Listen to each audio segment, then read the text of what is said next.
Howdy folks, Mark Serbu, gun designer, gun nut. I know what you're thinking. Holy crap, what is this? And yeah, it's pretty unusual.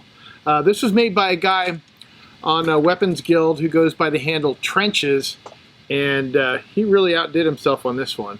Now he's known for doing some pretty complicated and amazing stuff even with his limited equipment. Doesn't have any CNC, and yet he can conceive of this. That's pretty awesome.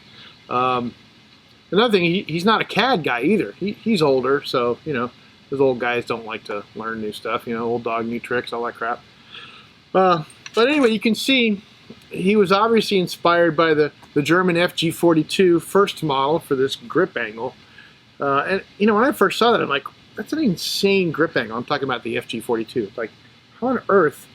It was made for parachute troops, so maybe you're holding it weird. Maybe it's meant to be optimized for shooting down on people when you're in the parachute. I don't know, but they went away from this in the second model, so it's kind of a statement on the aesthetics of it, the looks, and it's it's radical, but I don't think it's that practical. So I would make it more vertical. And it's funny, this is some kind of wood, and he didn't tell me until I had this thing for a little while. And he's like, oh yeah, be careful standing on that wood, it's poisonous. I'm like, oh, that's great, you should have told me that before. What if I'd already started to eat it or something? I'd be dead by now. Trenches, his name's Barry actually. He does have a TIG welder, though, I don't know how you make welds like this with a TIG. I'm just teasing a little bit. I mean, I have seen worse welds. Yeah, I don't remember when. These aren't the worst welds I've ever seen. The really cool and unusual thing about this gun is it's 10 millimeter and it's got a lever delayed action. Now, you can't tell when I'm just pulling the bolt back. You can see that the bolt is two pieces. You can see the gap open up here. But what you can't see is when you push on, like this, basically this rod is doing what the recoil of the cartridge would do. Look at the bolt now. You see how the back part moves faster, like the front part's barely moving. The back part is moving fast. And the way I describe this lever delay type action is, I call it a momentum amplifier. I don't know if I made up that term. As far as I know, I'm the first one to use it, but who knows? I'm not very well read on that kind of stuff. Do they even write stuff about that? I'm sure they do. The point is, when we analyze an action like this, we look at the momentum of the stuff going out the front and equate it to the momentum of the stuff going out the back. So going forward, you got the momentum of the bullet plus the momentum of the powder equals the momentum of the bolt. And in this case, you've got a two-piece bolt. So it's mass times velocity of one part plus mass times velocity of the other part. And as you can see, this second part moves faster than the first part. So that velocity, now it's interesting because the velocity is not increasing linearly. It's going like this. So with the velocity increasing on this part of the bolt, the momentum term increases. So that means there's more here, there's more momentum on the backside to resist what's going forward. So the bottom line is that you have what's essentially a heavier bolt with it not being a heavier bolt. If this was pure blowback, the bolt would need to weigh a substantial amount more to act like it does as a two-piece lever delayed action bolt. We'll look at that eventually.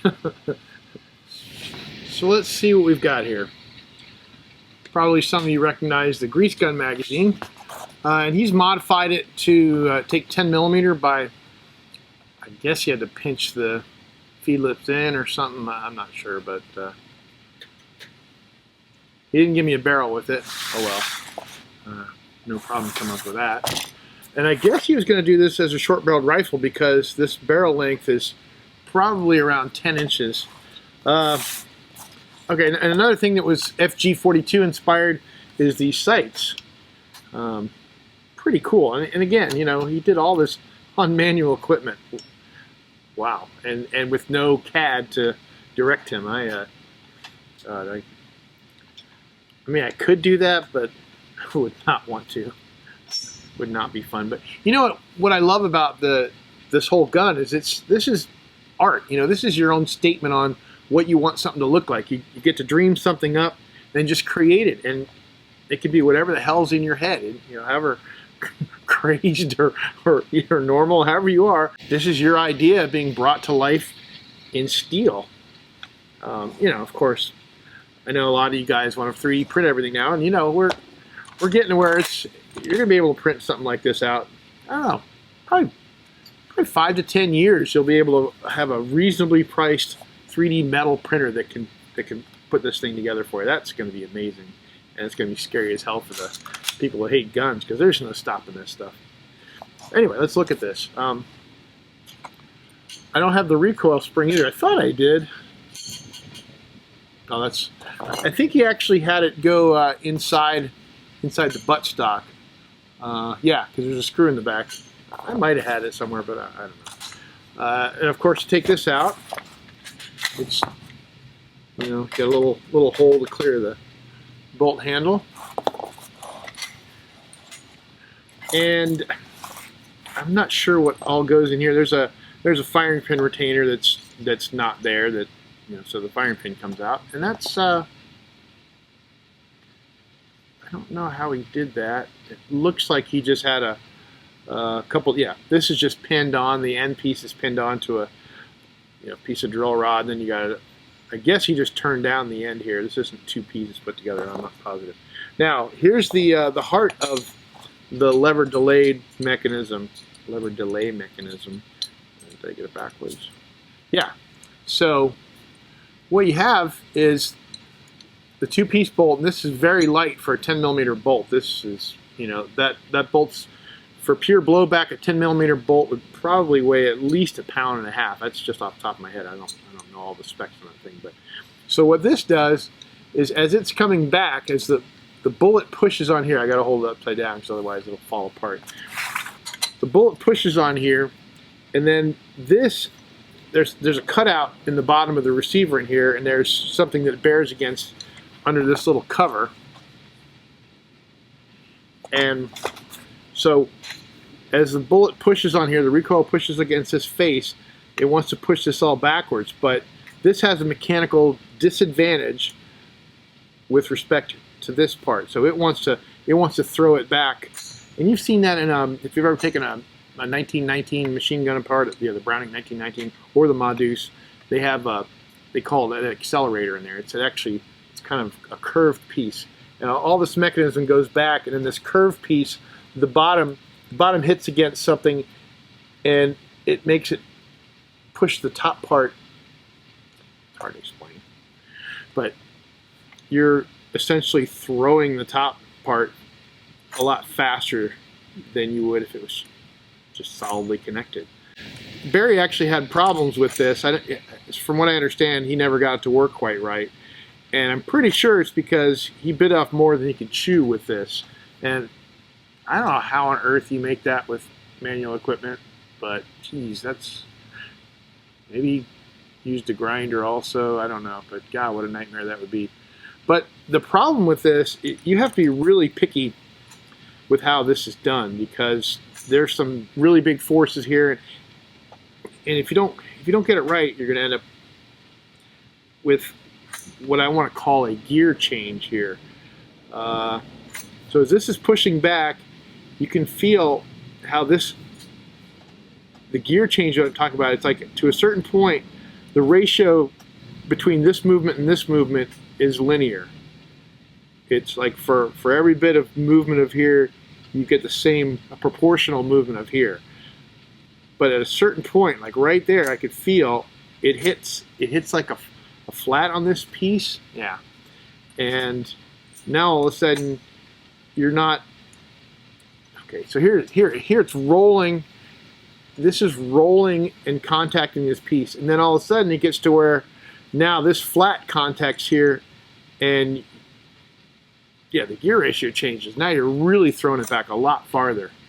And I think you have to have this has to be one big curve. It can be a change in curve, but I think you can't go from a nice radius to a flat where you have that abrupt change. I can't remember what we call that in the math world.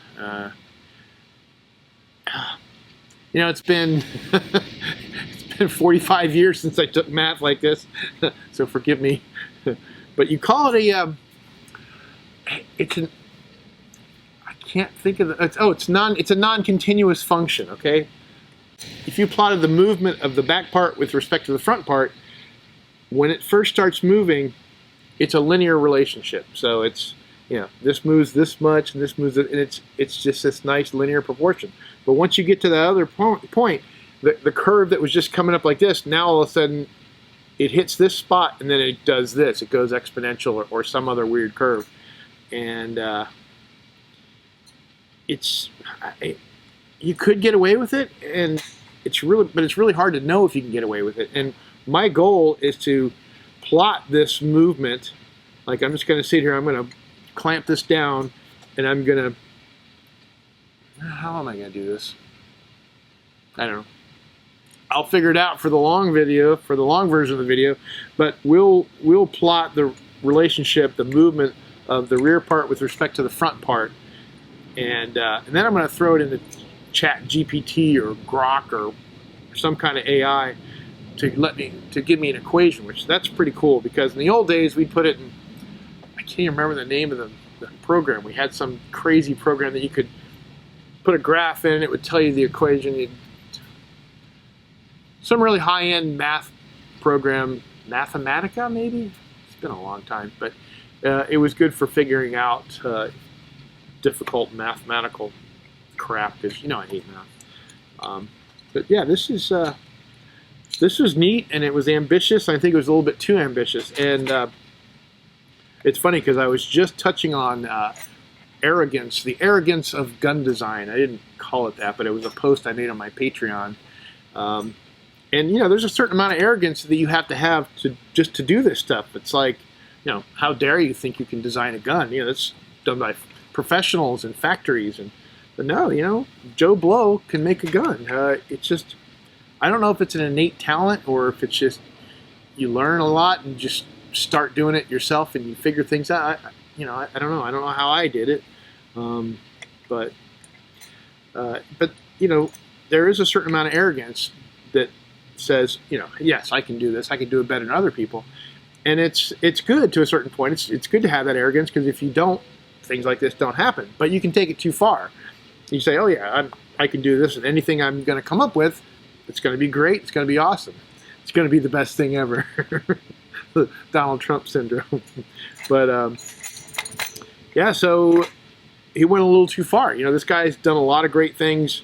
As I said, he made a Sturmgewehr. He made his own Sturmgewehr with his manual equipment and his TIG welder, and that's a pretty tough gun to do. But coming up with a lever delayed blowback gun, you know, I guess that was his bridge too far.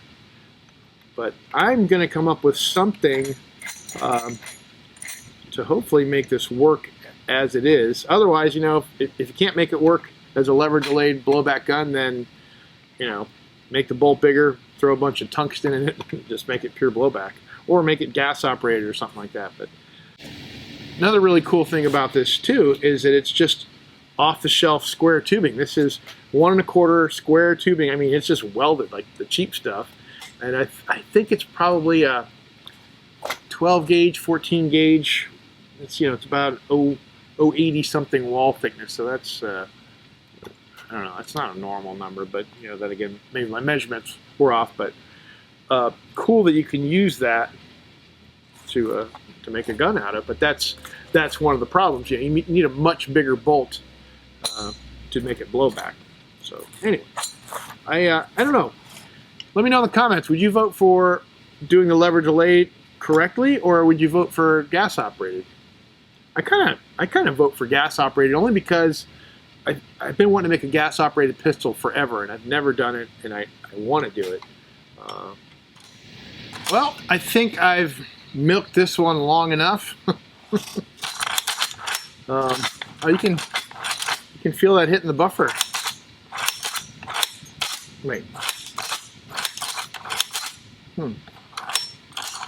It's pretty smooth, considering, you know, just not heat treated, just hot rolled, inexpensive tubing. It's pretty neat. So look forward to the next episode on this, where we try to decode all the secrets that Barry has put into his creation here. And also, upcoming in the full version, I will have a product hoarding section, which I haven't done in a little while. I've got a pretty cool night vision scope we're going to be looking at. And that stuff, yeah, technology and that stuff's getting crazy all the time. It's getting better and cheaper, and now, you know, it's got 4K video built in. I mean, pretty soon you're going to have AI where it'll find the animal and all the stuff you're looking at in the viewfinder, and I will kill that and take over the rest. I don't know. Future's going to be crazy, folks. All right, appreciate you watching as always. I know you got better things to do with your time. Yeah, we've gone over this before. But I appreciate you taking your time out to check out my phoned-in videos, as well as the ones that have a lot of work on them. So, appreciate it. Catch you next time, folks.